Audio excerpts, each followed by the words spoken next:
오늘 말씀은 사무엘상 27장 1절부터 12절까지 말씀입니다. 제목은 다윗의 가드 피신. 1절 2절 말씀 읽겠습니다. 다윗이 그 마음에 생각하기를 내가 후일에는 사울의 손에 붙잡히리니 블레셋 사람들의 땅으로 피하여 들어가는 것이 좋으리로다. 사울이 이스라엘 온 영토 내에서 다시 나를 찾다가 단념하리니 내가 그의 손에서 벗어나리라 하고, 다윗이 일어나 함께 있는 사람 600명과 더불어 가드 왕 마옥의 아들 아기스에게로 건너가니라. 아멘. 오늘 27장은 이제 사울을 피하려는 도피 생활이 거의 한계에 다다랐음을 보여줍니다. 이제 다윗과 함께하는 사람들도 전쟁에 나갈 만한 사람이 600명, 가족을 포함하면 거의 2,000명에 육박하는 사람들이 다윗을 따르고 있고, 매일 그들을 데리고 피난 생활을 하기도 결코 만만치 않았을 것입니다. 그래서 생각해낸 것이 가드 왕 마옥의 아들 아기스에게로 건너가는 것이었습니다.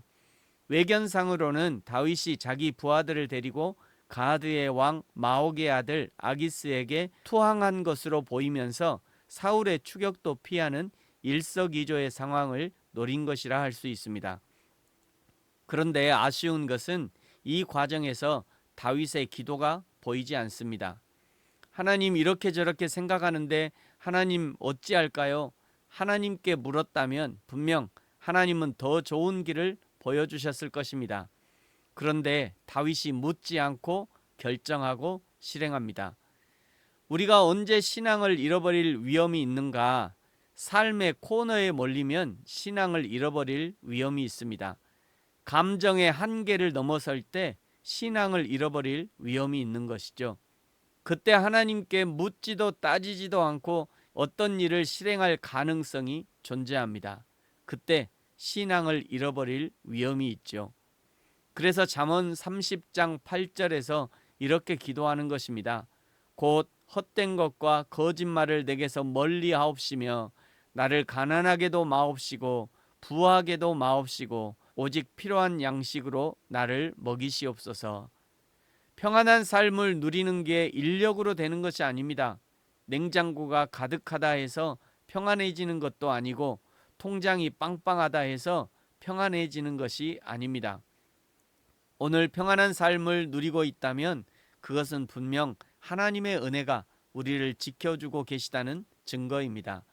그러므로 내일의 평안을 위해서 구해야 하는 것이죠. 다윗이 가드의 왕 아기스에게 건너갔다는 것을 어떤 사람이 사울에게 알리자 1절의 다윗의 예상대로 사울이 더 이상 수색하지 않습니다. 5절에 다윗이 아기스에게 지방 성읍 가운데 하나를 달라고 요청하죠. 어쩔 수 없는 자존심을 내려놓은 요청입니다. 여호와 하나님이 차기 왕으로 낙점을 했지만 그러나 지금은 도망자 신세이니 어찌할 수 없습니다. 그것도 하나님께 묻지도 않고 왔으니 대접받기를 바라는 것은 무리이죠. 아기스가 시글락 땅을 다윗에게 줍니다. 시글락은 지금 사울이 머물고 있는 가드에서 약 40km 떨어진 땅입니다. 시글락은 가나안 정복 후 원래 유다 지파에게 할당되었다가 그 후 다시 시므온 지파에게로 넘어간 성읍이었습니다. 그러나 시므온 지파가 사사시대에 그 땅을 블레셋에게 다시 빼앗겼고 그 이후 그 성읍에는 사람이 거주하지 않았습니다. 그야말로 황무지로 변해버린 땅을 다윗에게 준 것입니다.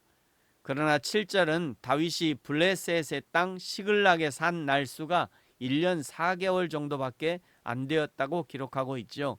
왜냐하면 다윗이 영원히 거기 살려고 온 것이 아니고 사울을 피해서 잠깐 온 것이기 때문에 길게 있을 이유가 없었습니다. 8절부터는 시글락에서 새들어 살던 시기에 있었던 다윗의 전쟁 기록입니다. 다윗이 그술 사람과 기르스 사람과 아말렉 사람을 침노합니다. 왜 그랬냐면 그들은 옛적부터 술과 애굽 땅으로 지나가는 지방의 주민이었기 때문입니다. 이 부분의 히브리어 원문을 그대로 번역하면, 왜냐하면 그들은 옛날부터 그 땅의 거민이었기 때문이다로 번역 가능합니다. 그렇다면 이 말은 무슨 뜻인가? 이 말은 곧 그 땅의 거민들이 항상 이스라엘 백성들을 괴롭혀 왔다는 사실과 연관시켜 생각해야 합니다. 즉 다윗은 그들이 이스라엘 백성을 괴롭혀 왔고 또한 괴롭히고 있는 민족이기 때문에 그들을 공격했던 것이죠. 한마디로 다윗은 비록 몸은 사울을 피신해서 블레셋 땅에 새들어 있지만 그러나 계속해서 이스라엘을 위한 거룩한 전쟁을 수행하고 있다는 것입니다. 어떻게 이렇게 할 수 있었는가? 비록 몸은 이방 땅에 피신해 있지만 다윗의 소명을 잃어버리지 않은 까닭입니다. 이스라엘을 지켜내고 적들로부터 구해내고 백성들이 평안한 삶을 살 수 있도록 하는 것이 이스라엘의 왕으로서의 소명이었습니다. 그 소명을 잃지 않은 것이죠. 사랑하는 성도 여러분, 저와 여러분 어떻습니까? 감정의 변화가 올 때마다 사명을 깜빡깜빡 하지는 않으십니까? 상황이 변할 때마다 사명이 흔들리지는 않으십니까? 그래서 십자가를 단단히 붙들어야 합니다. 그래서 하나님의 은혜에 단단히 붙어 있어야 합니다. 사람은 할 수 없고 하나님의 성령이 함께 해주실 때에만 사명을 완수할 수 있는 것이죠.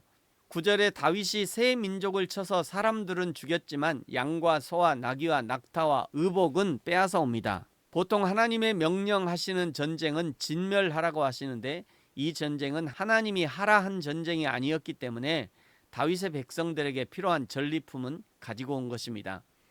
이방 족속을 다 죽인 이유는 11절에 나와 있는데요. 한마디로 그들을 살려두면 다윗이 한 일을 아기스에게 다 말해버릴까봐 다 죽인 겁니다. 10절에 아기스가 오늘 누구를 침노했는가 묻자 다윗이 거짓말을 합니다. 이 거짓말이 통하게 하기 위해서 이방의 사람들을 다 죽인 것이죠. 아기스가 누구를 쳤느냐고 묻자 유다 네겝과 여라무엘 사람의 네겝과 겐 사람의 네겝을 쳤다고 보고하죠. 다윗이 지금은 살아남기 위해 거짓말을 하고 있습니다만 아무리 어쩔 수 없는 거짓말이라 할지라도 거짓말은 거짓말입니다. 신앙이 연약해지면 죄에 빠질 확률이 점점 높아집니다. 지금 다윗의 상황은 죄가 꼬리에 꼬리를 물고 일어나는 형국입니다. 그래서 첫 단추가 중요한 것이죠. 그래서 데살로니가전서 5장 22절에서 악은 어떤 모양이라도 버리라 하시는 것입니다. 이 다윗의 거짓말로 인해 12절에 아기스는 다윗을 완전히 신뢰하게 된 것 같습니다. 다윗이 자기 백성 이스라엘에게 심히 미움을 받게 되었으니 그는 영원히 내 부하가 되리라고 생각을 했습니다. 다윗이 완전히 자신의 부하가 되었다고 오판하게 된 것이죠.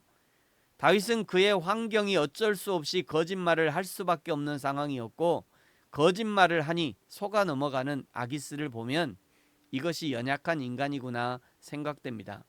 저와 여러분도 마찬가지입니다. 우리도 그런 상황과 형편이 되면 어쩔 수 없는 일들이 벌어질 수 있습니다. 그래서 하나님이 날마다 우리를 붙들어 주시라고 기도하는 것입니다. 하나님의 은혜가 아니면 십자가의 은혜가 아니면 도무지 살아갈 수 없는 사람들이기 때문에 오늘도 하나님의 은혜를 간구하는 것이죠. 그 하나님의 은혜로 오늘을 믿음으로 승리하며 살아내는 저와 여러분이 되어지기를 예수님의 이름으로 축복합니다. 아멘. 기도하겠습니다. 하나님 아버지 감사합니다. 우리가 연약하여서 가난함과 배고픔과 육신의 약함과 심령의 약함조차도 이겨내지 못하고 넘어지고 거짓말하고 신앙을 버리고 포기하는 일들이 많이 있습니다. 하나님, 이것이 우리의 실상입니다.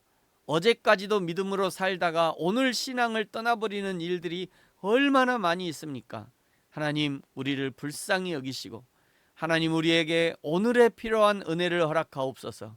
오늘 하나님의 은혜로 넉넉히 이기며 승리하는 삶을 살게 하여 주옵소서. 감사합니다.